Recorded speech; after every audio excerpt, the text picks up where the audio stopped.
Esther chapter 1. This is what happened during the time of Xerxes, the Xerxes who ruled over 127 provinces, stretching from India to Cush.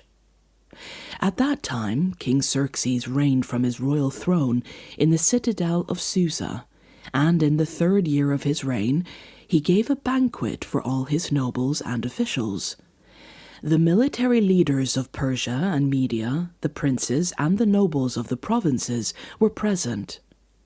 For a full 180 days he displayed the vast wealth of his kingdom and the splendor and glory of his majesty. When these days were over, the king gave a banquet lasting 7 days in the enclosed garden of the king's palace for all the people from the least to the greatest who were in the citadel of Susa. The garden had hangings of white and blue linen, fastened with cords of white linen and purple material, to silver springs on marble pillars. There were couches of gold and silver on a mosaic pavement of porphyry, marble, mother of pearl, and other costly stones.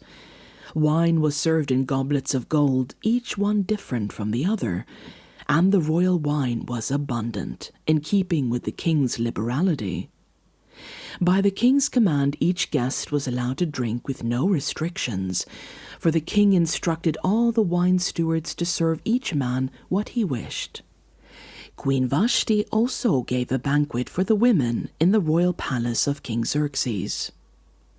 On the 7th day, when King Xerxes was in high spirits from wine, he commanded the 7 eunuchs who served him, Mehuman, Biztha, Harbona, Bigtha, Abagtha, Zethar, and Carcass, to bring before him Queen Vashti, wearing her royal crown, in order to display her beauty to the people and nobles, for she was lovely to look at.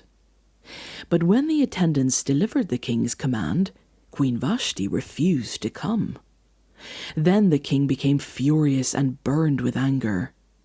Since it was customary for the king to consult experts in matters of law and justice, he spoke with the wise men who understood the times and were closest to the king, Karshina, Shethar, Admatha, Tarshish, Merez, Marsina, and Memucan, the 7 nobles of Persia and Media, who had special access to the king and were highest in the kingdom.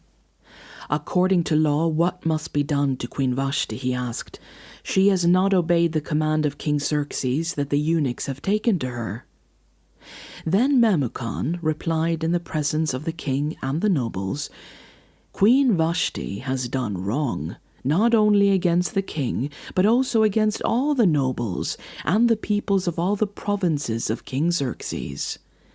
For the queen's conduct will become known to all the women, and so they will despise their husbands and say, King Xerxes commanded Queen Vashti to be brought before him, but she would not come.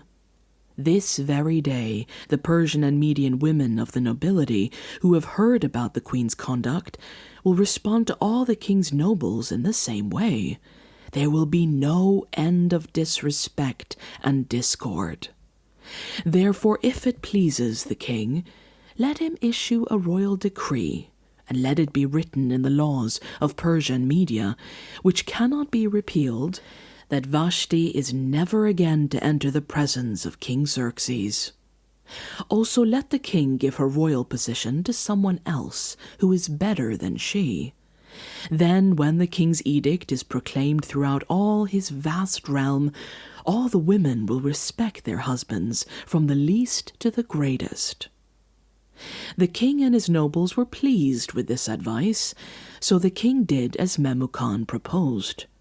He sent dispatches to all parts of the kingdom, to each province in its own script, and to each people in their own language, proclaiming that every man should be ruler over his own household, using his native tongue.